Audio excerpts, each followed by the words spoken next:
Garrett, let's take a moment and say thank you to our sponsors at Fuji Sport. Yeah, absolutely. They've been working with us for a very long time, not only on this podcast, but also at the Academy. And I'm taking a peek at their website right now, and they have a brand new ultra light gi. Now, this is mind-blowing. I'm looking at my size. A2 is 2.75 pounds. I mean, that's under 3 pounds. That's mind-blowing. I could even lift that. And go to their website, fujisports.com. Check it out. Anything you could need for your jiu-jitsu journey, you can find at fujisports.com. Hey, it's been a while since we started RŌL TV project. It's been a while since you started it. I did come in later, and I can't say enough about it, especially the new platform. It's really amazing, fully customizable, and you know a little bit more about the structure. Well, so two things you need to know. One is the subscription service, which is $9 a month. You can get access to hundreds of videos, hundreds of drills, techniques, and so on in a very nice library categorized as you need them. But two, different lessons.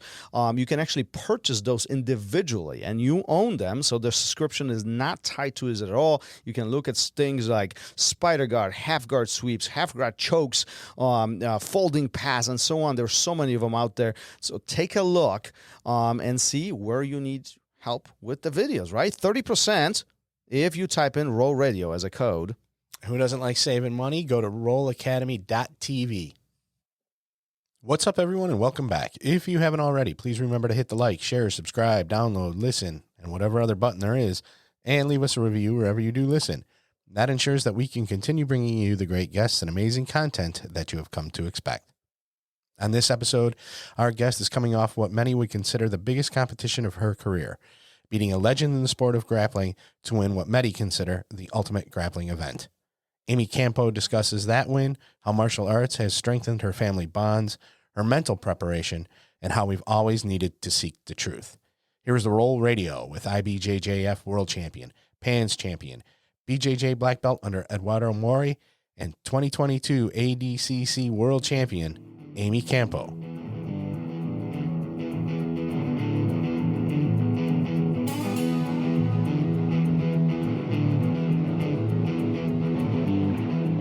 Welcome to RŌL Radio.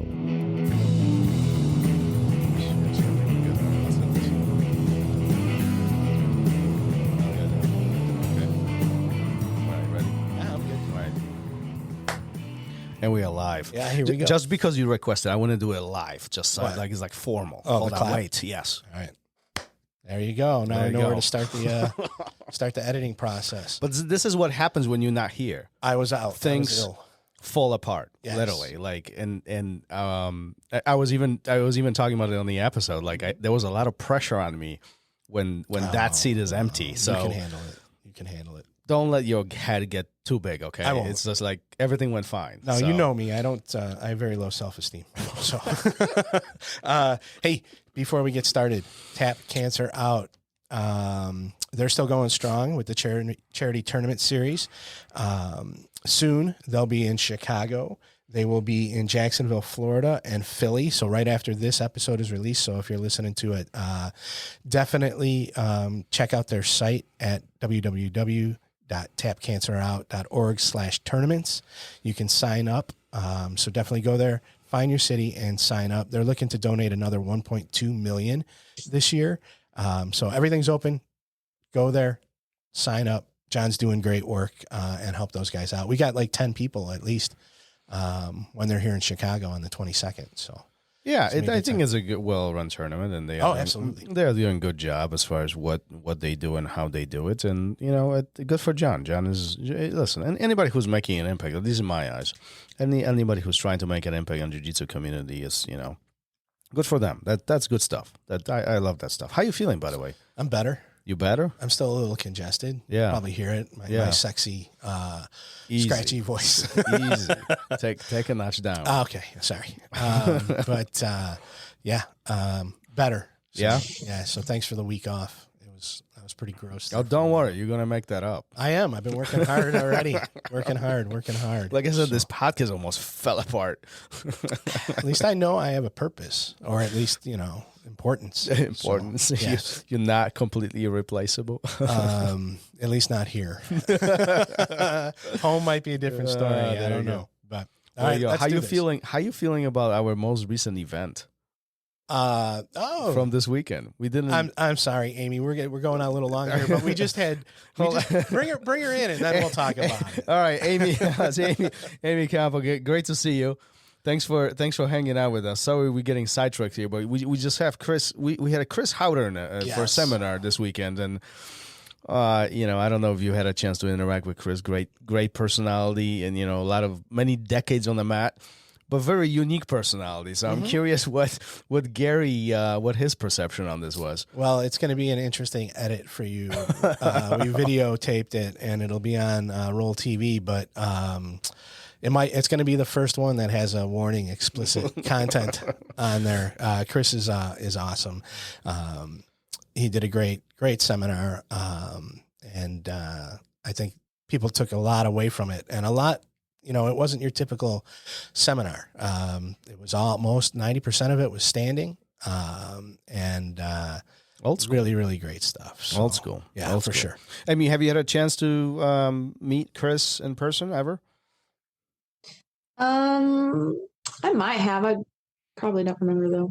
Yeah. Sorry. That's all right. Chris, check him out. Chris is amazing. So, how are you doing? Thanks for joining us. I'm doing great. Thank you for having me. Yeah. How is everything going on your side? On your side, is your good training? What happened to the eye? Oh, Tragic. just of course, it's never anything cool or anything. It's always just some dumb thing happens at the gym. I was literally just practicing a position in a drill with my training partner, and his knee came up super slow motion, caught me in the eye just a little bit. Clipped you. Joy. Deep or no? So it was like a wide cut, but I don't think it was too deep, but it was still deep enough that I probably could have gotten stitches. Yeah. It's like, you know what? Like, it's funny because I had my eye cut 2 weeks ago, right? Yeah. It wasn't as cool as getting kneed though. No. My was completely stupid. I was opening the front door and I dropped the keys, and I was picking up the keys, and the doorknob was sticking out, and I clipped it right on my eyebrow, and I didn't know until like in the moment ago, like blood on my hand. I was like, "What is going on?" And then it's like I'm bleeding like chicken with no head, and it was. Anyway, anyhow, how are you feeling after the most recent ADCC? And obviously, you're getting a lot of attention from that perspective. Congratulations on your performance. But I'm wondering, how are things in your mind as time is passing, and as I'm sure self-reflection is taking place on your part. Right, self-reflection is. I'm still happy about it. I'm still like excited for the future. I don't feel like I'm changed so much. Like I feel like that was one accomplishment, and there's just life goes on. There's more. It continues. I feel like the gravity of my matches didn't hit me until, like how everybody sees it, didn't hit me until afterwards. Like I'm still realizing what this looks like to everyone else, because to me, I walked in and I just thought, oh, I'm just fighting against people who are good, people who are difficult. But to everybody else, I walk in there and I'm doing the impossible.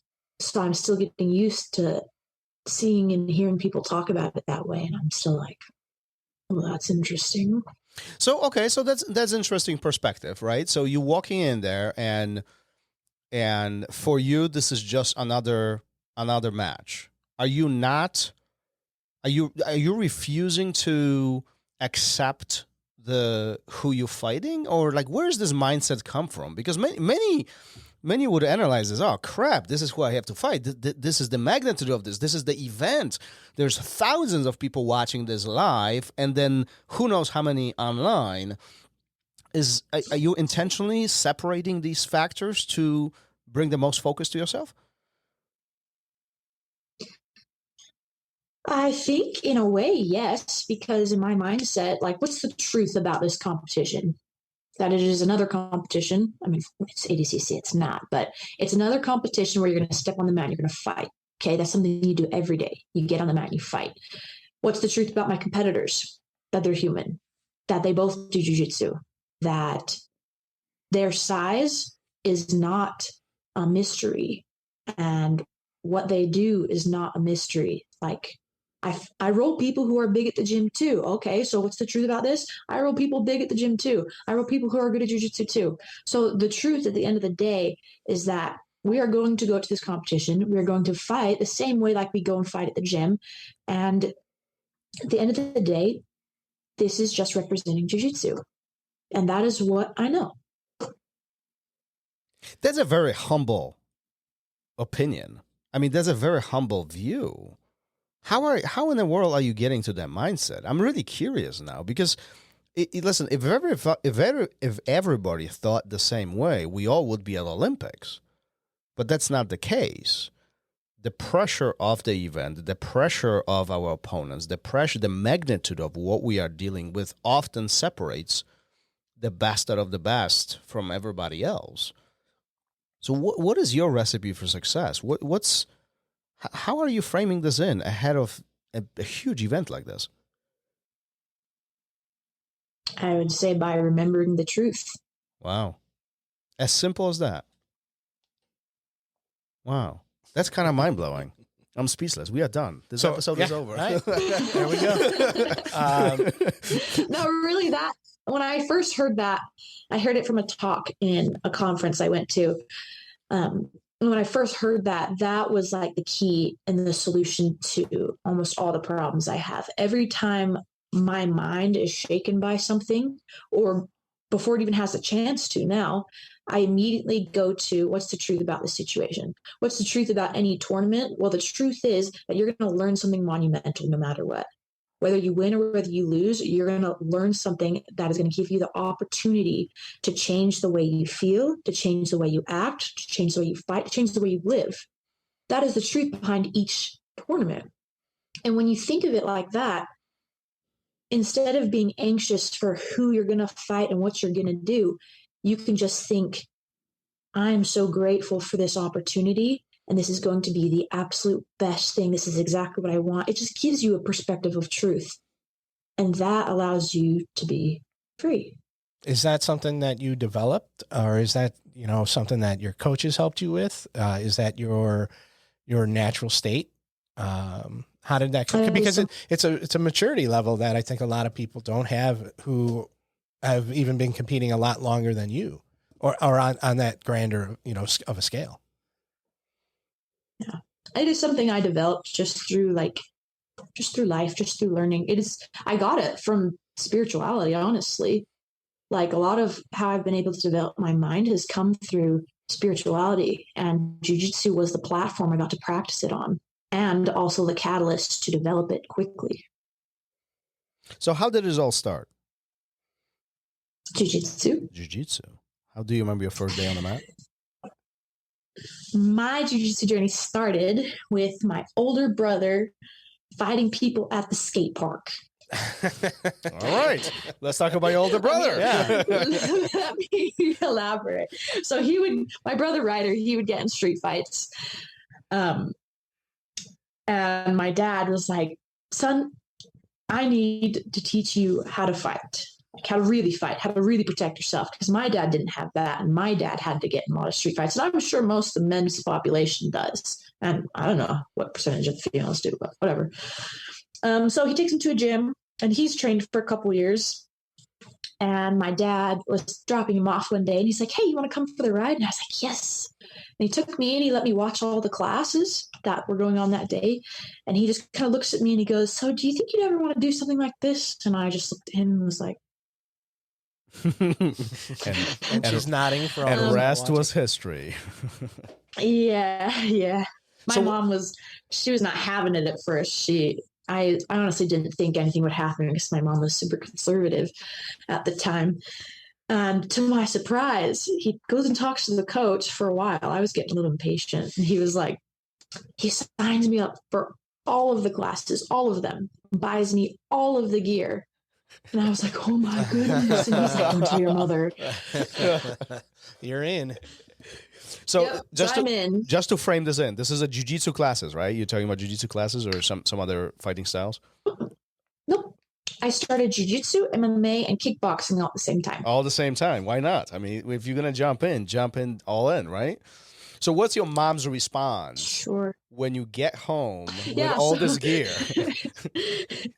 So my dad tells me, he's like, don't tell your mom. And I was like, oh, okay. And then as soon as we walk in, he spills the beans. And I was like, oh, you just wanted to be the one to tell mom. And she was fine with me training. And I was like, this is revolutionary. And then she found out he bought all the gear too. And she was upset. So how old are you then at that point? I was 13 and a half. So young teenage girl growing up, and you getting introduced to. Do you know what jiu-jitsu is prior to that event, or so? Nope. No idea. Do you know kickboxing and anything, or so you completely green, and you're getting essentially dumped into the deep waters. What does your first week and first month look like during that transition in? I think just putting the puzzle pieces together. So like I started with all of them. And Muay Thai is very much its own. Jiu-Jitsu is very much its own. And MMA kind of combine the worlds, but with a more street fight mentality, I guess. So I remember my first class, I was training with my brother. And before Jiu-Jitsu, we did not have a good relationship. My brother and I, we were like enemies, like the worst of our siblings before jiu-jitsu. How close And are you after guys in age? jiu-jitsu, I'm sorry, how close in age are you and Ryder? he is 6 years older than I am. Okay. So we were not friends. And after jiu-jitsu, we became probably the closest siblings out of Why? all our siblings. So have you ever thought about why? What brought this? What closed the gap? I think one is how I think. I was thinking about it one day, and I remember thinking that I'm a very compassionate person and I like to understand things.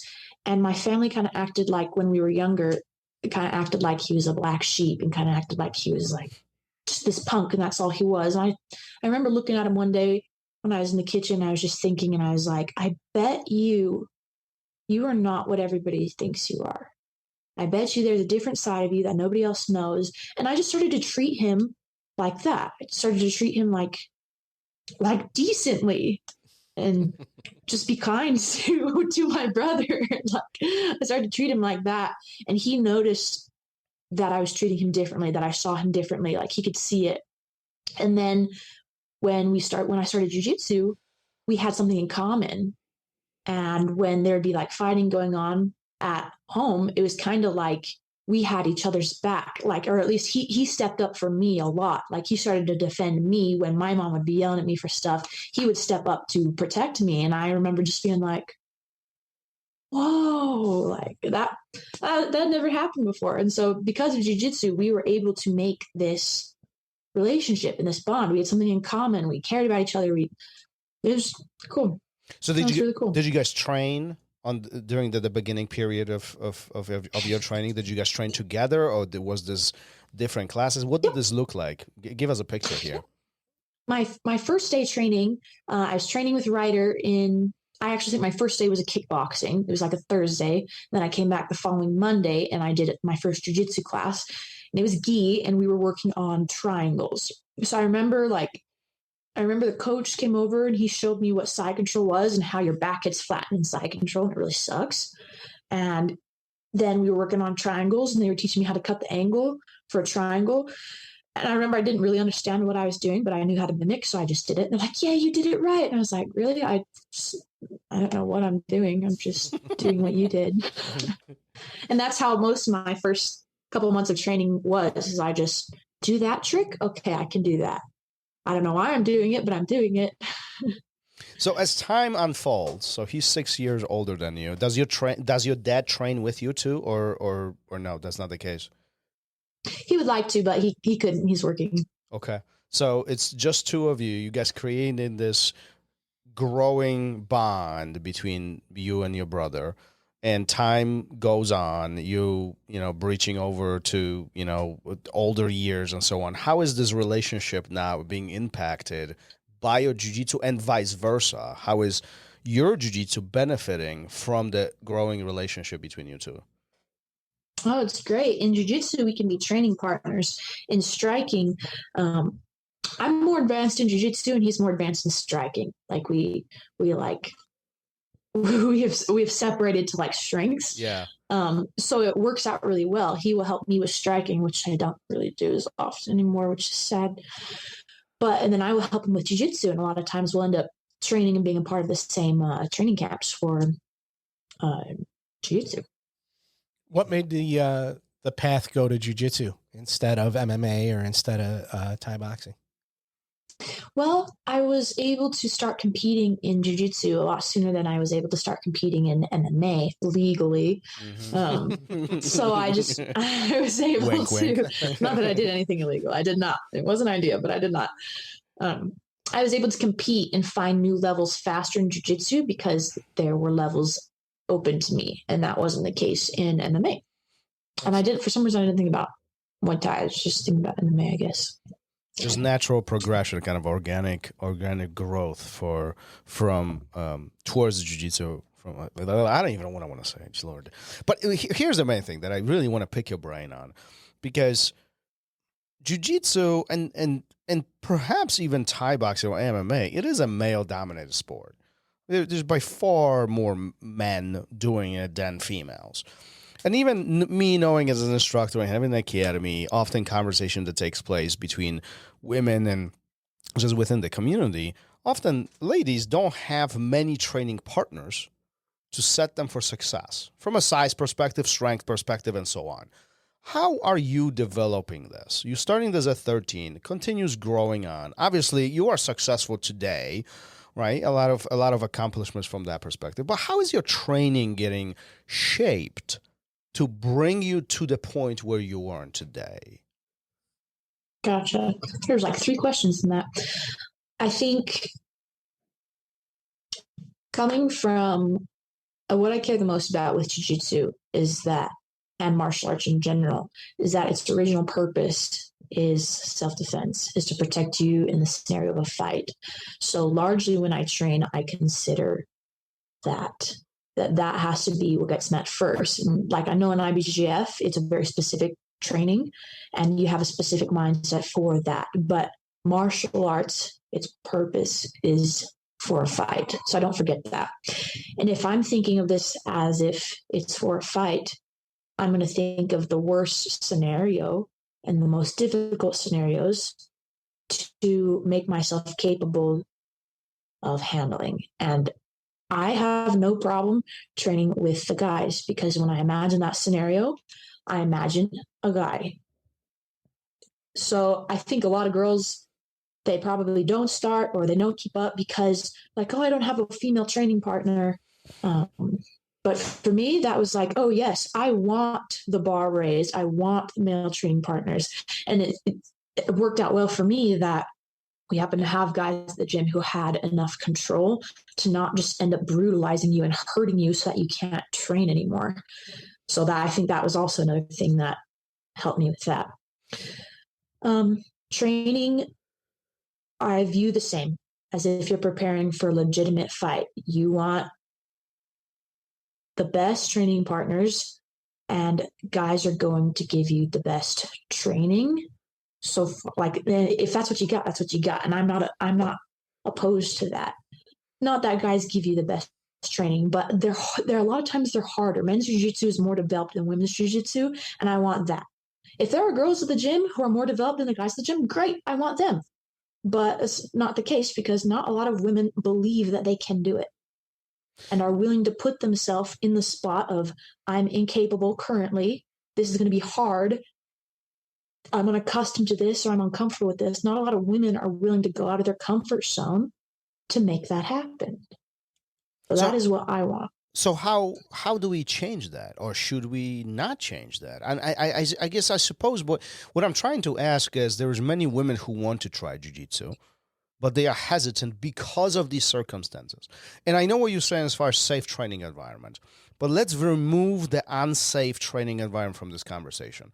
You arrive to your academy where we know it's safe. It's a great platform for you to learn jiu-jitsu. But yet, there's 1 or 2 females versus the remaining 70 or 150 men. And often that is a huge discouragement for the ladies. Should they give up? No. Why should you be discouraged about that? I don't know. That's why I'm asking you. Yeah, so I don't know either, because I've never been inclined to think that way. Oh, the guys are doing it. Well, if I can see what you're doing and I can do it, I think I've just believed that I can do the things I put my mind to. I wonder if a lot of women don't believe that they can do it. Yes, you may not be able to do something the exact same way as a guy does. Like, you might not have the strength to pull off a certain thing that they do. But that doesn't mean that there's not a way to be successful here. Like I feel like women previously can use the excuse like, oh, the guy gets out of this position or submission, or they can only do it because they're bigger or because they're stronger. And like, it's unfair. He's a guy. That's why I'm losing, is because he's a guy.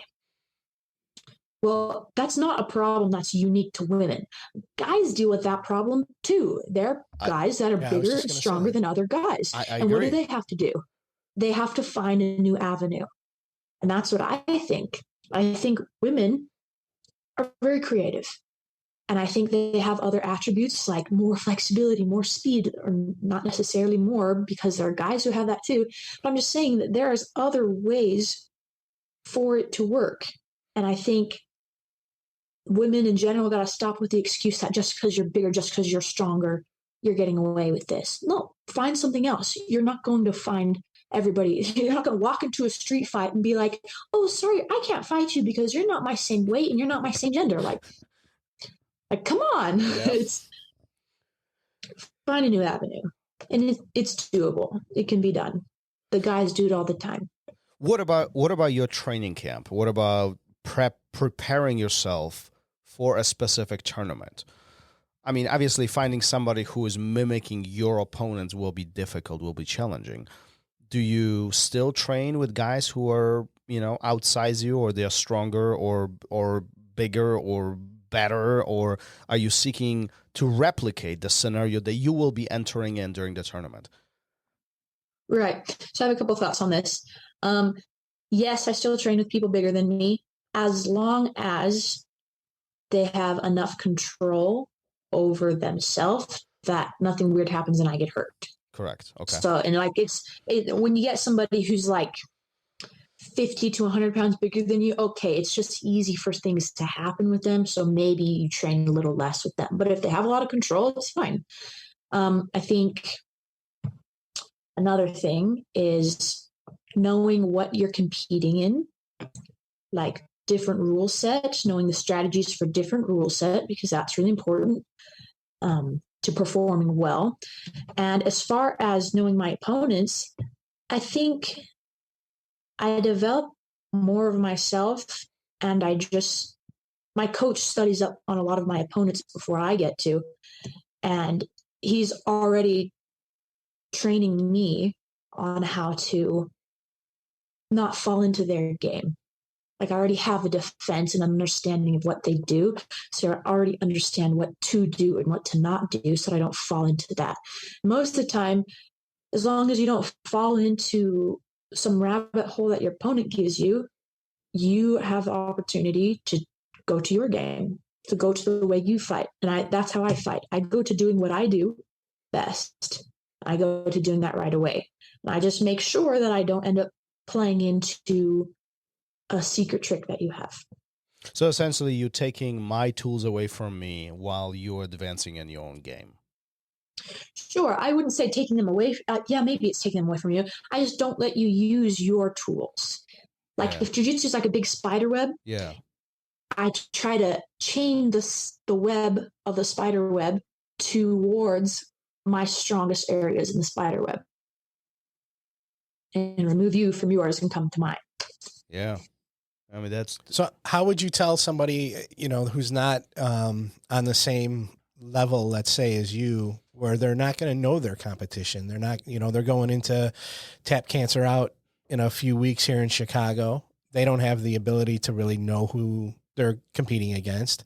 What would be your advice for somebody like that? Trust yourself. Go first. What fighter has ever performed well without trusting himself? Herself. I feel like, Amy, I got to be honest with you. I feel like that's easier said than done. I think 99% of people out there, they don't think in those categories. I mean, people freak out just by signing up for a tournament, let alone showing up at ADCC. Like, I'm just saying, like, and I'm not right. I am not disagreeing you 100% because I have these conversations with my students every single time, but barely anybody thinks in those directions. You're right. The last couple of tournaments I went to, especially last year, I remember going to the tournament and being like, there's a couple fights outside of training for the tournament. There's a couple fights that happen before you even get on the mat. The first fight you win is signing up for the tournament. Yep. Okay. That can be a head game. The second fight is stepping on the mat, because some people will sign up and then they'll chicken out before they get on the mat. Yep. And then you actually fight. So if you don't win one of those two fights, you've already lost because you didn't even make it there. Oh, yeah. I 100% agree with you. That's like, sometimes you end up in these conversations. I want to do the tournament. Sign up. Just start with that commitment. And it's nothing but financial commitment, because nothing is stopping us from really withdrawing. But the fact that we paid to attend this event puts us committed, and it keeps us on track towards it. The clock is ticking. We need to keep ourselves accountable. And often that's underestimated. Why do you think people are so scared to freaking sign up? I think, if it's IBJJF, there's a big process sign up. And if you don't sign up in time, you're not going to get in. That's true. I think, one, they might not know how to do it. They've never done it before. But I think, I don't know. I think people just don't think they're good enough. I know when I did my first tournament, I didn't know if I was good enough for it. My coach was like, no, you're going to be fine. And I was just like, I really don't know that. I'm just believing in what you say. How did it go in the first tournament? Oh, great. great and not great. Like, let's see what happened. I know I ended up fighting a guy in my first tournament, and I was mad. Yeah, I fought a guy in my first match, and it went okay. I lost by like 2 points. I ended up getting kneed in the face, and it sucked. And then I went and fought the girls, and I remember being like, this is great. And I was pissed off, and I tried to rip her head off. That was great from there on. But I did lose my first match ever. So your coach is telling you you're going to be fine. What does that mean? Like, what's the worst that can happen, or you're going to win? What is he telling you in that moment? I believe he was telling me, oh, you're going to do okay. You're going to do great.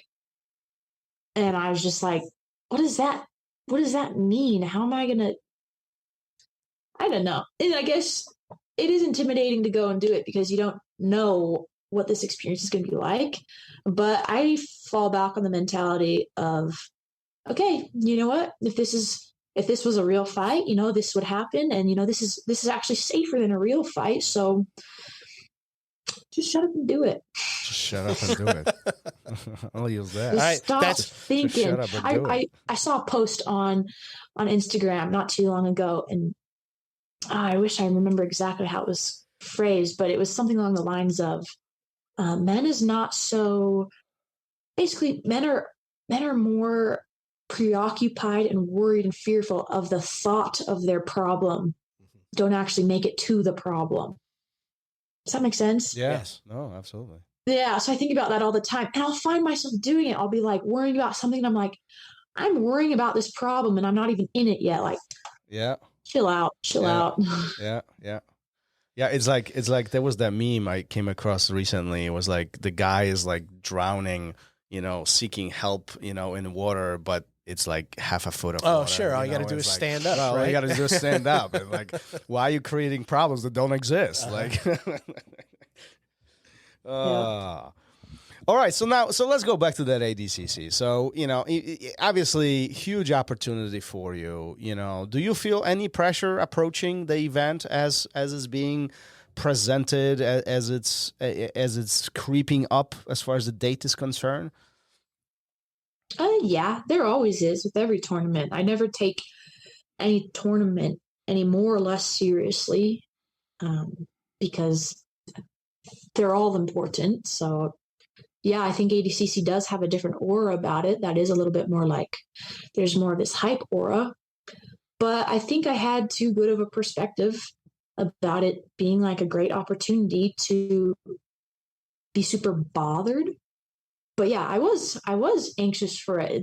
There's always this build up. The closer it gets to the tournament, the more intense training gets, and the more focused you have to be all the time to keep your mind in a good spot so you don't freak out before the tournament even happens. Yeah, there's a pressure that builds on you to keep focused, and it just intensifies all the way up until you compete. When is the moment where you really feel it? When is the anxiety, the pressure, the adrenaline really kicks in? Or maybe there isn't a moment like that. When do you peak? I think it feels the most intense when you're going to the tournament and you've just arrived and you're figuring out how soon you're going to go. And as you wait up until you go, that's where you're just like, deep breaths. Like, that's where you have to keep your mind under the most control, I feel like. So when you're waiting, you arrive there, maybe you're sitting in a hotel, or maybe in the warm-up room, you're sitting and you're kind of chilling up, leading up to the first match. Is that what you're talking about? So what's going through your mind during that time? Are you warming up? Are you trying to listen to music? Like, let us in. What's the secret? I mean, the bottom line is this. 99.9% of people in this world will never be in the position that you have experienced a few weeks ago. That's the truth. Most of us won't get there, right? What is going on through your head as this event is beginning?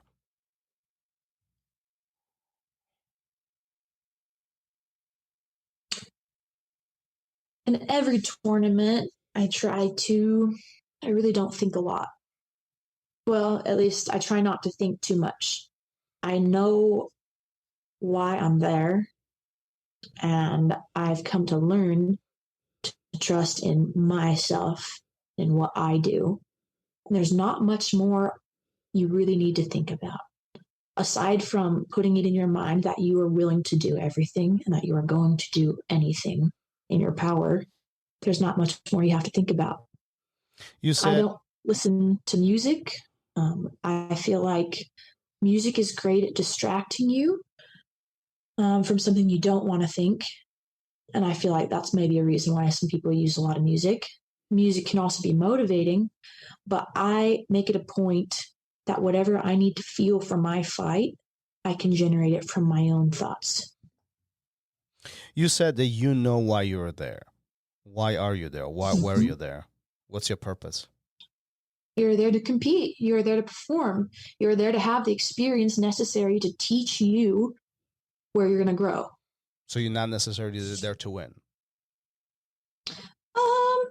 Yeah, that's the thing too. Like, I don't usually go into my tournaments thinking they kind of go together. Like, I am going to win because I am going to become something different. And if that means I can win the tournament and I'm going to do my best to do so, then yes. So time is creeping up. You hyper-focused. The first match comes up. You walking out. What's going through your mind?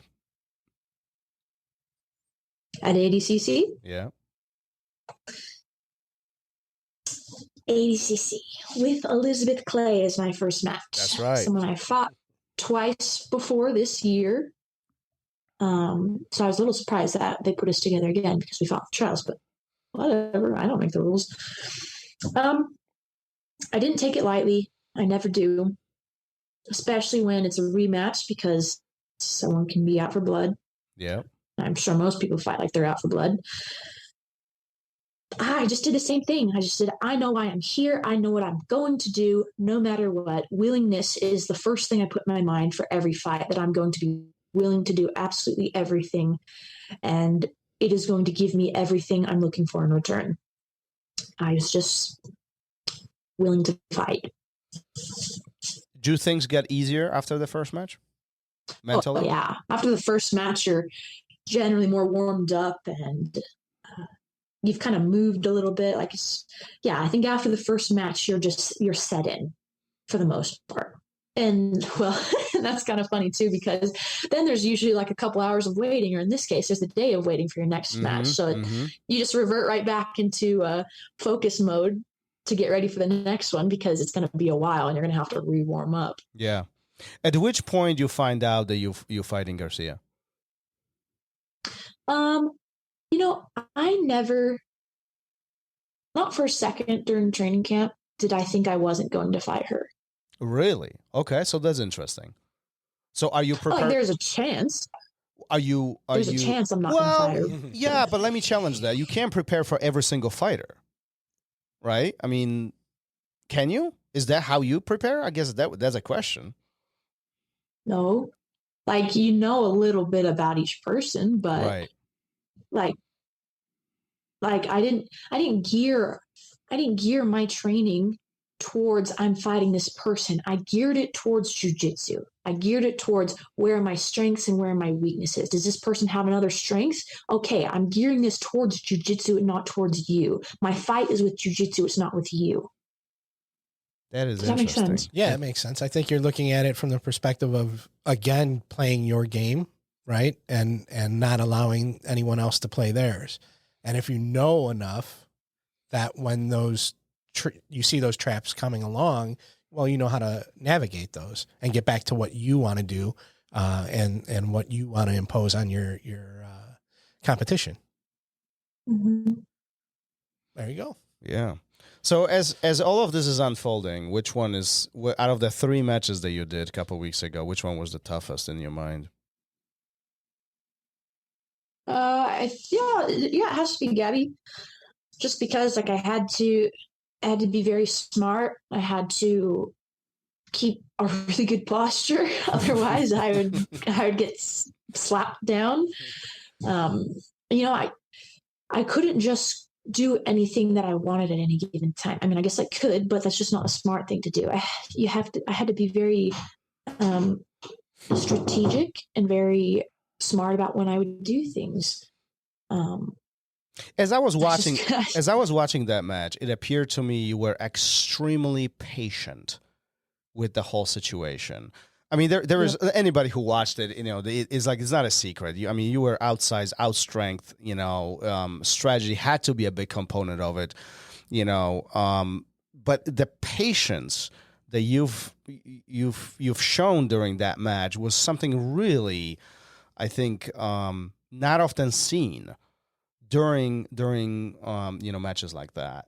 What's going through your mind during that match? How are you convincing yourself not to take the risks, to be very calm and composed, and really look for loopholes? Because that's essentially how that match really unfolded. So first, like the first minute, like I'm getting used to the amount of force she has, like pulling my head down. So the first couple minutes, I'm like adjusting. And as I take the first couple hits with that, I'm realizing, oh, this is doable, that I can withstand this. So that was great to feel like, oh, actually, I can do this. I knew a couple things, just kind of common sense for fighting somebody bigger. And for Gabby in specific, my coach said that she waits for people to shoot on her and then she tries to smash them. And you don't generally just shoot a double leg on somebody bigger than you. Like, you use a lot more angles for that reason. Mm-hmm. So I wasn't going to do that. I know she was like, she would stand up nice and straight for me to shoot on her. And I was like, nah, I didn't have none of that. I ain't going for that. So I knew she wanted that, and I knew I wasn't going to go there. And I knew that she's a lot bigger. I'm a lot smaller. So I need to use speed. I need to move a lot. And if I have better cardio, she'll cave on cardio first. which towards the end of the fight, we were getting there. She was getting to the point where she was more tired than I was. So the first 5 minutes, there's no points either. You just don't make a mistake. I'm fighting somebody who's bigger than me and who's probably been competing as long as I've been alive. Yep. So I'm not going to rush anything, and I'm not going to try to make a mistake. If I'm going to do something, it is going to be super clean and super precise, because that's what you need. And in a perfect world, I'll be capitalizing on a mistake that you make, which is exactly what happened by the end. She was towards the end.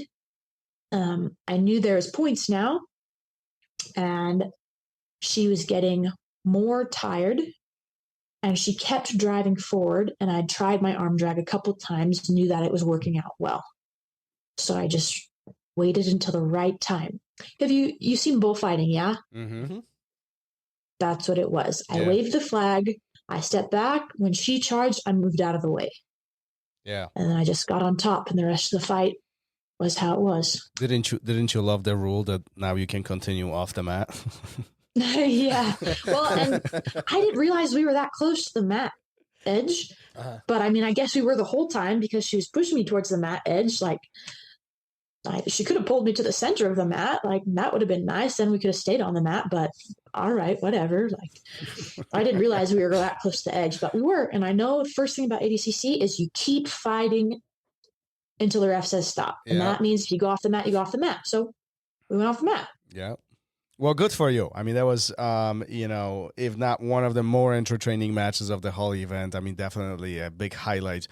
Did you want to say something? No, I'm agreeing with you. Yeah. For sure. Yeah. It was fabulous. Do you think, now pivoting to the beginning of our conversation, do you think that training with men and men who are stronger and larger than you has benefited you with Gabby? Yeah, of course. Of course. So this is the interesting kind of a point of the conversation where, again, I think there's a lot of female out there who would like to train jiu-jitsu. They find it appealing, yet the factor of the size difference is very discouraging. Let's just leave it at that, right? And yet you are here, sitting here, and you're talking about, listen, that point right there, training with men, getting smashed, being out-pounded or whatever, being, lighter in those exchanges during training session, brought me to the point where I'm able to deliver this performance of a lifetime, because that's literally what it is at your career right now. Wouldn't you agree with that?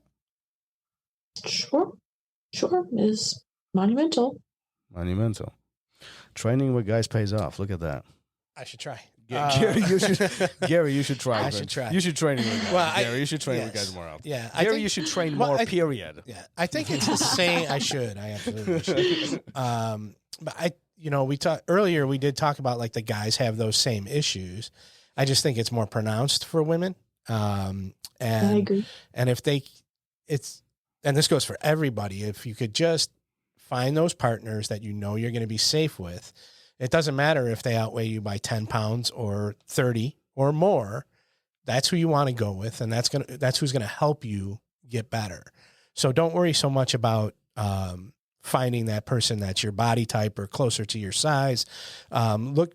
Keep your eyes open for those people that you see train and train safely with others, and then go. It doesn't, like I said, it doesn't matter if they're 10 pounds or 30 more than you. That's who you want to go with. Yeah, no, definitely. I do agree. Now, looking in retrospect, do you think this is the biggest that you've done and you ever will? Or do you think this is just a beginning for you? I do think it is the beginning. So what else is next? I mean, many look at ADCC as the ultimate platform of performance. This is the biggest of the best of the best. That's true, but just because I won this tournament doesn't mean I'm at my best. Nobody's disputing that. Yeah. I think you're just starting, to be honest with you. But well, it was funny. The interview you did like immediately after, you were like, what they asked you, what's next, and you were like, well, I don't know. I got to find my new goal, and you got real excited. You could see it in your face. So have you figured that out yet, or is it like a natural, organic progression? it is an organic progression, but I have some ideas of things. Of course, there's more development to be found in training and in teaching. Of course, there's always more development to be found there. But there's also an opportunity here too, because now I have a platform. I have a platform where I can create something new if I want. So now I got to decide what I want to create. Give us a little bit, Dirt. You can't just like start and not tell us I anything. can't spoil it before it's fully developed. Sounds like you got something big up your sleeve. We'll see. We'll see. She's not Very giving it up. coy. Look at Very she's coy. all patience. Yeah. Oh, Maybe that's, we always do a takeaway. Maybe patience is the takeaway for today. Maybe. So looking in retrospect, I mean, this ADCC takes place. You are definitely a pivot of your career, of your grappling. You just starting, in my opinion, just even, from age perspective and what you've done so far, so much ahead of you. How are you looking at that event from a reflection point? What are your big takeaways? What are the things that you feel worked well, and maybe some of the things that didn't work well, and yet you have achieved the point of success? I think I believed in certain principles going into the trials and into this ADCC. They were all validated. They were all confirmed. One of them is how you train. That how you train has a big impact on how much you can succeed. And another one is believing in yourself and just how close you come to success when you believe in yourself. I talked about this in another interview I did, and I said something along the lines of, people don't realize how close they are to their success and they give up. Yeah. Or people, they don't even reach their success because they're not believing what they want is possible. And I think when you give yourself limits that way, of course, your success is going to be limited as well. I've done a good job to not limit myself. And if I can only see a certain level of performance, to imagine something 10 times that, Grant Cardone style. And that sets me on a track to problem solve and figure out how to reach that 10 times limit. And you discover that you were a lot closer to breaking your record, your personal record, than you thought. It just took a little extra edge. And trying to go for more puts you over the edge. So is that just like SMART goals? Like you have your big goal, your umbrella, say, and you have all these other things that you need to achieve before you get there. And if you're not hitting those, then you got to refocus. Yes and no. How should I explain this? I just think people are capable of a freaking lot. And if you don't put limits on yourself, you will discover, and when you believe in yourself, you will discover you are far more capable than you ever thought you were. David Goggins talks about this 40% rule, where a lot of people think they're at 100% and they're just hitting their 40%. That's because they don't realize how much they are truly capable of when they're being tested. And I think that's true. And I don't know if 40% is like the best number, but you are capable of more than you thought you were. And once you suffer a little bit and realize it is possible, you realize you can go further. What's the movie? I was told to watch the movie King Richard before ADCC. Have either of you two seen it? Which one? I haven't seen it. It's about two tennis players. Oh, okay. No. You're talking. Okay, so you're talking about Serena's father. Yeah. That King Richard. Mm-hmm. Yeah. Okay. Yeah, same thing. At the very end of this movie, sorry, I might spoil it a little bit for you guys. At the very end, Serena is like in this match against like the world finalist girl, the girl who's like the best in the world, and she puts it to her, and she doesn't win the match, but like I realized just how close she was, and she didn't know she was capable of it. And I was like, man, how many people are like that? I went into ADCC thinking, I'm not going to put a limit to how much I should do in these matches, because odds are I'm going to be really close to that. I'm going to be like, oh, that's my limit. No, I don't want to limit with these matches. I'm going to go in there believing I'm this close to making it, and I'm going to push above that. And I try to do that in all my matches. So with that being said, do you think there is a limit for you? Define limit. I don't know. You tell me. Is there, I guess, is there a ceiling? Is there a limitation that you define for yourself at any given point of time? Or you look at this as an open book? I will reach the goal at any cost. Doesn't matter what it takes. No, I think that's a balance. You can view everything as if there's no limits. I feel this way. You can view everything as if there's no limits, and I act like that a lot of the times. But that doesn't mean there's not a sacrifice that goes into that. I agree. So you've got to be willing to balance the cost of production and the production, and the risk and reward. You've got to be willing to balance that. And if the risk is not worth the reward, then that is not something that is a limit for you. You've given yourself that limit. Yeah.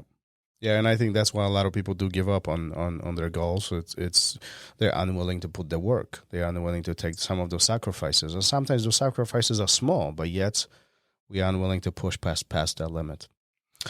There is so much information right now. I'm taking like pages upon pages of notes. Listen, as we are kind of, wrapping this up slowly, one of the things that we do end of each episode with every single guest, we have this little game that Gary's going to take a lead on. But what we do is our previous guest asked a question. And the question is very interesting, actually. Yeah. So we'll ask you to answer the question, but the guest who was asking didn't know that you will be answering that question. Gary, you want to take a stab? So Tomer Alroy asked, what would be your strategy for fighting Gordon Ryan?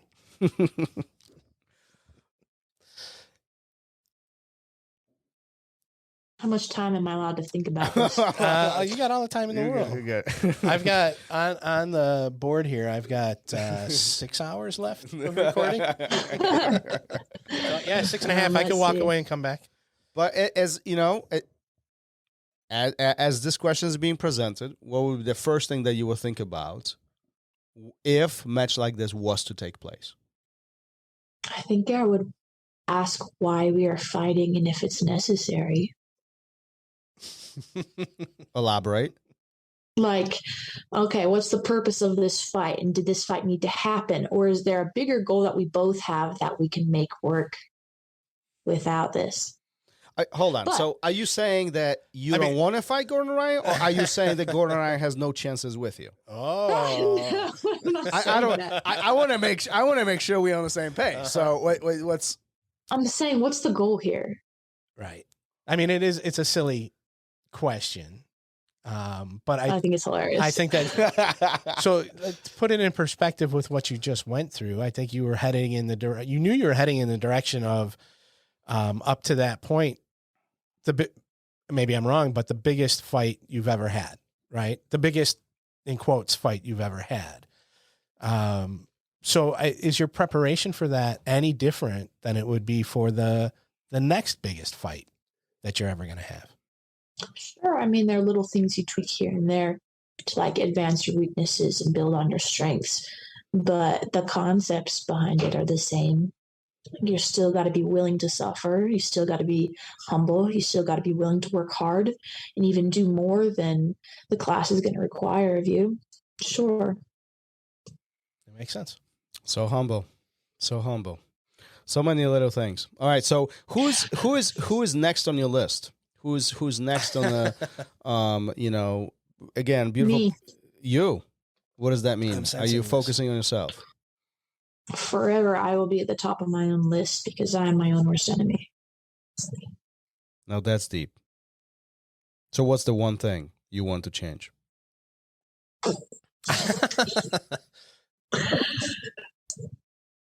If I can do what's been done for me, that would be enough. And then if I can go further than that and break that record, that would be superb. So are you talking about in coaching and giving back what's been done for you? Yeah. So we don't have a lot of time left, but I mean, your coach is you don't have the typical relationship with your coach and his wife that a lot of people do. And is that part of the relationship the closeness that you have off of the mats. Do you think that is an advantage that maybe you have that a lot of people don't? Or is it pressure to be like, they've given me so much off the mats that I've really got to succeed for them, not just myself? It's both, of course. With more good, there's also more bad. With like, there's an energy that's got to balance both sides of the spectrum, and it's both of those are true. Both of those are relevant. I think him caring a lot, and he does, of course, is so huge to how much he puts into training and how much I put into training and how much we're able to create together. Yeah, I think that's huge. And my coach cares a lot about me, and I care a lot about him. And this is something we both cared about. Not that it can't be done without that same level, but I think when you care a lot, there's a lot more attention to detail given. And I think there's more depth to how much you care about it because there's more reasons to care about it. And that's beautiful. Wonderful.